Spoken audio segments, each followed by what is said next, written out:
Hey guys, TCG coming to you another deck list video. Was requested to go through a category updated list with new starter Yamato, and like the title says, I'm gonna do a 2-for-1. I'm actually gonna go through an updated category list and a Yamato deck list. So you guys gotta see a stop in between the videos, like a cutoff, and that's because I'm gonna switch from one deck list to another deck list. We have pretty fast deck list for the category since I don't have to explain too much from the. If you guys haven't seen the video I just posted, my treasure cup deck list, I kind of explained the rationales to it. So the only thing I'm gonna explain is the difference that I added in this category deck list. So let's get started. So category, you guys already know from the last video. I still will keep the 3 10-drop big moms just because Whitebeard and Zoro, the matchups don't really need a 10 drops as much, so I'll keep it at 3 will still be necessary. Going down to 2 is just too risky against the mirror matches. We're gonna go ahead and do what I said from my Treasure Cup experience. Put the category down to 3, very good against the Whitebeard matchups, and increase the 7 drop to 2. The reason is because you're gonna go ahead and have a first place lineup. Not first place, but going first lineup, where you're gonna go ahead and have an odd number, so you can go pudding into Parasparrow, into a 5-drop Yamato, into a 7-drop Linlin, meaning that even if you play against the Whitebeard and you have the 5-drop and you're gonna go ahead and play a 7-drop, you can still poke here and then play the 7-drop. It doesn't feel as bad. So because of that, you're running 4 of the 5-drops. Remember, the 5-drop is land of Wano, so you cannot search for it, and that's the reason you gotta run 4, because there's no way other than drawing it yourself that you can hit her. So that's the reason you want to run 4 of. From there, we drop the Shirahoshi down to 3. Again, just because we dropped the Katakuri down to 3, we also dropped the Shirahoshi down 3, because now you have a less chance of hitting this combo. But the main reason is because Shirahoshi cannot be searched, so you're already whiffing with her. So if you keep her at 4, and then you have 4 5-drop Yamatos, your Parasparrows can whiff a lot. So that's why I dropped her. I really want to drop her to 2, but it would just feel bad dropping her down to 2. But that could be an option if anybody wants to try her down to 2. If you start having a lot of whiffs happening, that will be one supplement to do, is to drop her down to 2. But I think keeping her at 3 is still fine. I think the chance of you whiffing a lot is still minimal with these ratios. You're still going to have your vanillas. So remember, back in the earlier version, you had 4 vanillas and 1 Katakuri rusher. To keep the 5-drops consistently, I went ahead and dropped 1 vanilla, so you still have 4 6Ks when you go second. And I think that's still pretty good. And then the main thing is that all of these can be searched, so you are going to hit them when you need to. Dropping from 5 to 4, I don't think is that much of a hit. You're going to go ahead and still have your basic 4 crackers and 4 Parasparrows. That's just a basic standard of the deck. You're still going to have your 4 Brulees, and then you're still going to have your 12 2Ks. Nothing here changes. Same thing with your 4 puddings and 3 thunderbolts. That's basically the Katakuri deck list. The only thing that you guys can see, I dropped the Shirahoshi down to 3, added the 4 vanilla Yamatos, dropped the Katakuri down to 3, increase your 7 drop to 2. Now you have a going first lineup, right? And then you have a going second lineup, which can still be the double pudding, or even to a Sanji, to a vanilla, into a cracker pudding, or even a brulee Parasparrow on turn 6, or you're just poking down that turn 6, and then into a Katakuri, and then to a 10-drop. So by having this lineup here, like I said, the only thing that you're whiffing with your puddings is, of course, your puddings itself, Shirahoshi, the 5-drop, and then the 2K pudding. Your Parasparrow, the only thing that's whiffing is the Sanji, the Shirahoshi, and then the 5-drops. So Not too much whiffing potential, but it's definitely more than before. You're adding basically by dropping the Shirahoshi down to 3, you're only adding 4 more cards that are whiffing potential, which is not too bad compared to other decks that have way more, and it's still consistent. So I still believe by doing this, your consistency is still fine, because since we dropped the Shirahoshi down to 3, technically you only have 3 more cards than previous that's whiffing potential. So that's the rationale. You want to try 4/4? That's up to you. I just think that's a little too much, especially for the Perisparrow, since it's only top 3 when it dies. So you don't want to mess that up, because if you start whiffing with yellow, then I don't even know what happens. Because in some decks when you whiff, it feels bad, but it's still playable. I do not know if you whiff with yellow, because I have not seen that happen yet. So let me know if that's a bad thing, but I'm pretty sure in these ratios like this, you won't whiff. Definitely try it out. This will be my updated Katakuri deck list, just mainly because now you have definitely a strong turn 1 and a turn 2 lineup. I think it doesn't matter which turn you go to now, because just adding this. So nothing too special. Like I said, this is my version of what I would recommend if I'm gonna play Katakuri for the last few tournaments before OPO4. So let me go ahead and get the Yamato deck list real quick. Alright guys, I'm back with the Yamato deck list. So with Yamato, I believe that it's going to be the strongest yellow leader to play in this meta. If you guys don't know what she does, by having 1 Dawn on her and you have less than 2 life, you can swing with 6k, but then in your opponent's turn it stays as a 6k. That alone is going to help more in the Zoro matchup, even though you do have a strong Zoro matchup with yellow, in my opinion. And it's also going to help with your worst matchup being the Law, just because then they have to use more Dawn than they normally do, and Dawn efficiency with Law is very important. So that's why I believe Yellow Yamato is going to be the meta call. Definitely try her out. You just got to learn how to play with her, since she plays a little differently. So if I was going to play yellow again for the rest of the tournament, I will definitely go with Yamato. Let's go ahead and go through the deck list. You're still going to run 2 Katakuris, just because, like I mentioned in the earlier video, Katakuri is just very strong against the Zoro matchup, and it does very good against the Whitebeard matchup. And of course, with the Odin with Kinemon, you want to bounce the Odin. With a yellow Katakuri and yellow Big Mom, you want to go ahead and do the control of 8 drops, right? So again, Katakuri in general, very good against most matchups. So just focus more on the Whitebeard and Zoro, since they've been winning. So with Zoro, you have hopefully your Perisparrow or your Cracker out, either because you play this since you went first, or because they trigger it on life, which hopefully will be the best case scenario. So you're able to control the board with Perisparrow. You swing on a low guy. You're able then to play the 8 drop, put the Perisparrow back on life, so when they swing at you again, you're able to then put less pressure on your life, because then you're at 3 again, go back down to 2, Yamato's effect activate, you're now at 6k body, and then you have another body on the board to clear their board, and then you rinse and repeat, right? 9 times out of 10. Of course, there's variables in every matches, but that's what you would do against a Zoro, is what I recommend. And against the Whitebeard, just self-explanatory. They drop, if you go second especially, if they drop a vanilla on you, then on your turn 8, you just drop the Katakuri and put the vanilla back. They just wasted a turn. You have an 8k body. They can't answer it usually with the Whitebeard deck list. And there you go. So that's why I believe 2 Katakuri is still a must, just for those 2 matchups. And I think if you drop him to 1, which it is possible to drop him to 1 since he's not your main guy. But I just feel like you won't see him. So I think having him 2 will at least let you see 1 a game. So then you, especially against Zoro and Whitebeard, I think it will definitely help out. Another side note with the Katakuri, sorry I'm taking so long with just Katakuri itself, but remember to also, with your Yamato's effect and the way you're going to see this deck list go, to use it appropriately. So even getting your opponent alive, so then you can use your rusher effects or your double attack effects is also a priority in the Yamato deck list.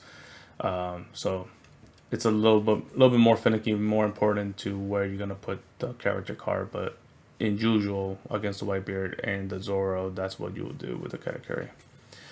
Your other main guy is gonna be your 7-drop Linen. The reason is because Yamato wants to go first, so that's even better because every deck wants to go second now. So this allows you to have your going first lineup more consistently, and that's what you want to see. You want to see your first lineup consistently, and then you're gonna do very well with the Yamato.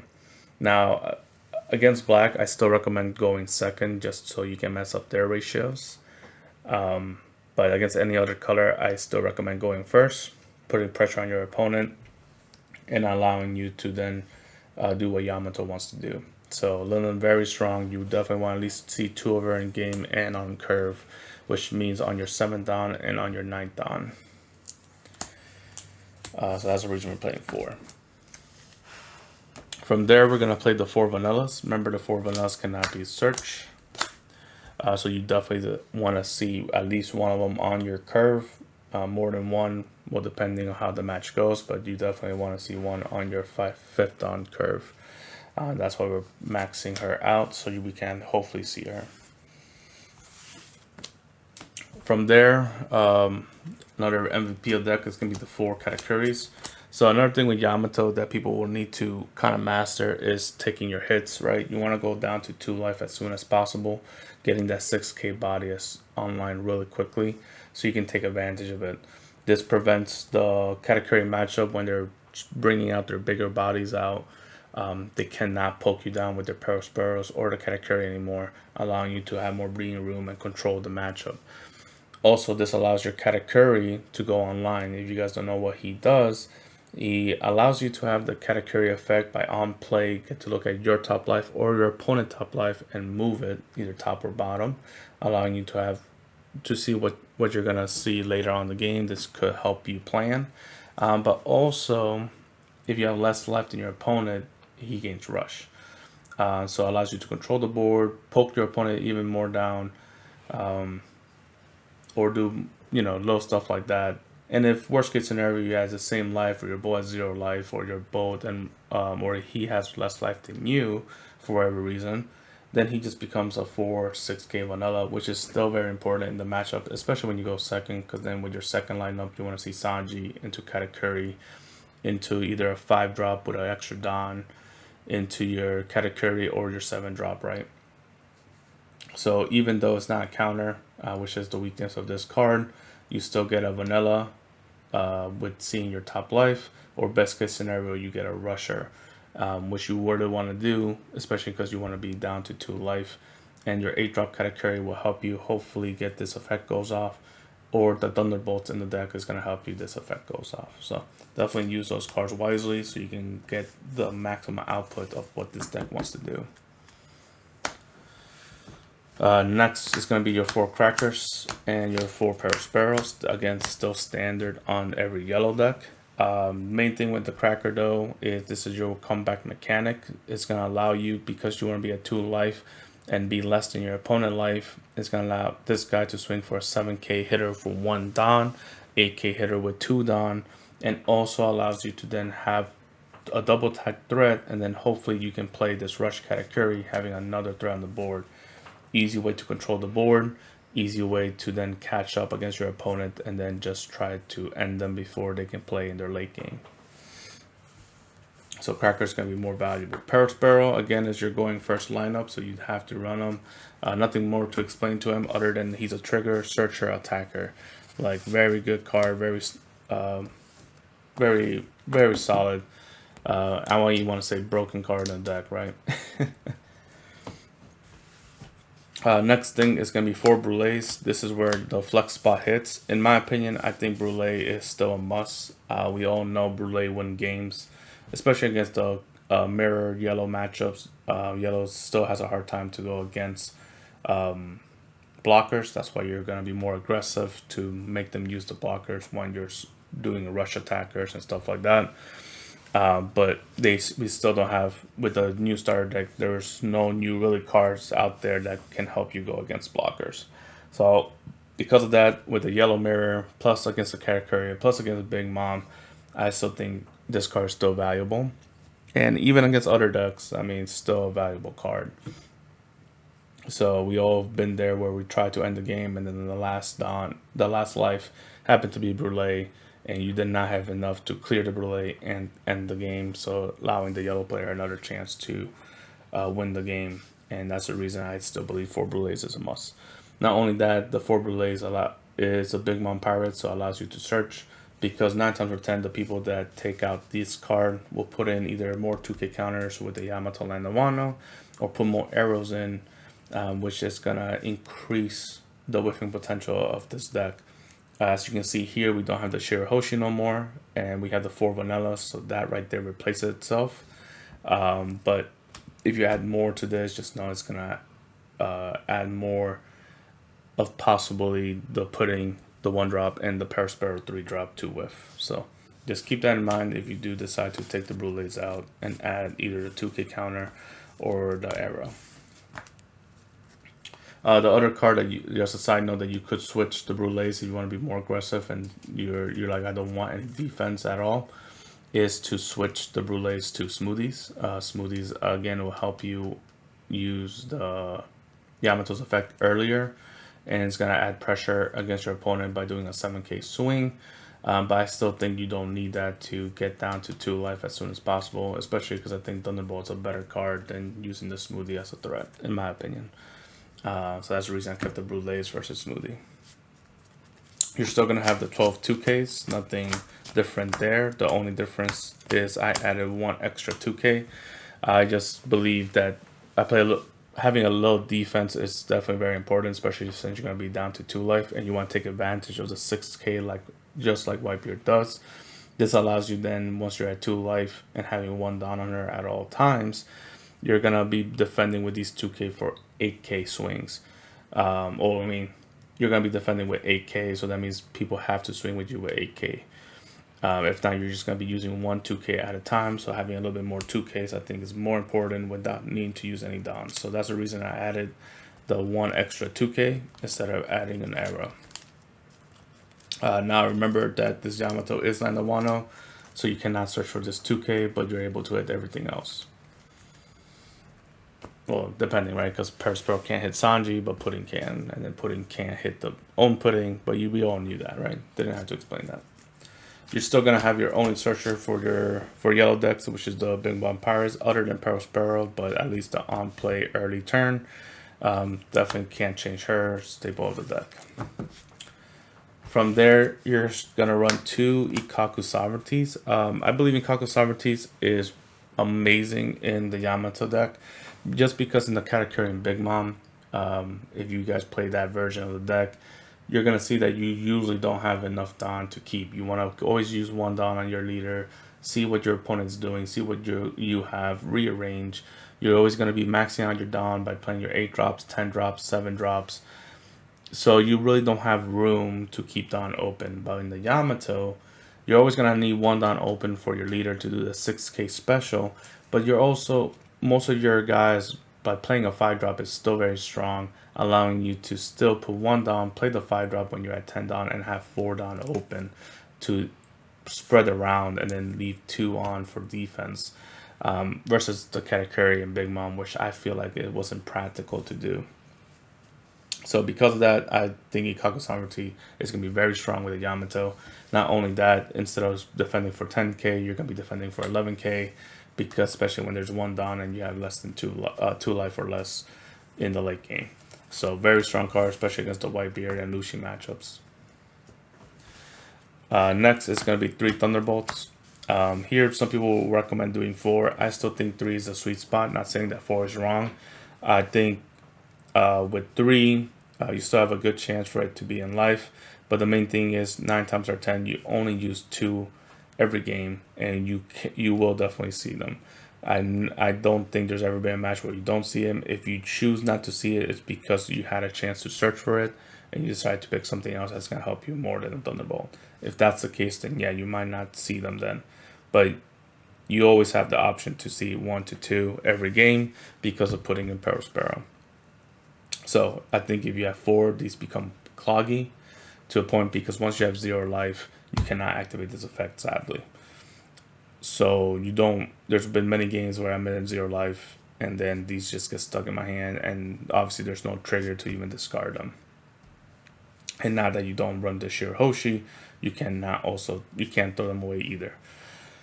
So that's why I think 4 is a little too clogged in my opinion. But Thunderbolt is a must install in every yellow deck. It's still your best way to get rid of these pesky blockers, so you can go for game. You're definitely gonna always use one end game, but the good thing about Yamato, you're also gonna use one very early because you want to get down to that 2 life special. So allowing you to get rid of a big body and still doing what Yamato wants to do. And that's the reason I still believe that Thunderbolt is going to be even stronger than Yamato deck. And that's why I believe 3s is essential. You could run 4, but I don't think you should run less than 3 in the Yamato deck list. And of course, that's just my opinion. And then lastly is 2 arrows. So here's where the argument can comes. Again, the Brulés are flex spots, and so is that 2K Yamato. So you can argue to remove a 2K Yamato for an extra arrow. You can argue to remove at least one Brulé for an extra arrow. Maybe even all the Brulés for more 2Ks and more arrows. It's not wrong, guys. Just remember that if you do that, these are Land of Wano. You cannot search for them. There is a possibility that in a 10 round match that you will whiff eventually by having too much Land of Wano. So just be careful. Because of that, I'm more of a consistent guy. I like to have consistency in the deck, and I try not to make the deck too whiff, especially when you only do top 3 with Sparrow's effects. And the side note, very strong card. I do like this card. That's why I wouldn't be mad if people bump him to 3, especially since against the Lucy and the Supernova Kid, where they want to restand their leader. This will try to prevent them from doing it, because now they're -3 for the rest of the turn, right? -3K. And then also very strong with your Yamato leader, because then now by having one down open the late game, people have to respect this card, and they have to at least swing with you at 9K swinger, because if not, 8K or less will get stopped by this card. So that's why I do like him at least at 2. You could play it at 3, but just not only that, the searching is what kind of shut me off with this card, being a Land of Wano. The other thing to remember is this card only comes online once you're down to 2 life or less, meaning that if you see too much of these cards in the early game, they're just bricks until you get to the late game. Okay, guys? So only reason is why I dropped them to 2, but like I said, I could see a world where you put them to 3. It's definitely a strong card. And that's it, guys. So that is the Yamato deck list. That was the Katakuri deck list. If there's any questions, please comment below. Still definitely an early deck list with Yamato, so there's still a lot of room to innovate, which is another good thing about Yamato. With Katakuri, there wasn't that much innovation in most deck lists. I think every Katakuri player kind of plays around the same thing, but with Yamato there is a lot of room with the smoothie, with the 2Ks, Brulés, no Brulés, Shirahoshi, no Shirahoshis, which I don't think there's any deck list with Shirahoshi, but I'm just saying there is a lot of movements that you can do with Yamato. Definitely a more flexible leader with the deck list. So definitely try your own version if you want, but this is the version I will definitely play if I was gonna use Yamato in my next regionals. So other than that, guys, please comment below what you think, what you comment, if there's any changes you recommend. If you want to play test, let me know. If not, Dave TCU signing out.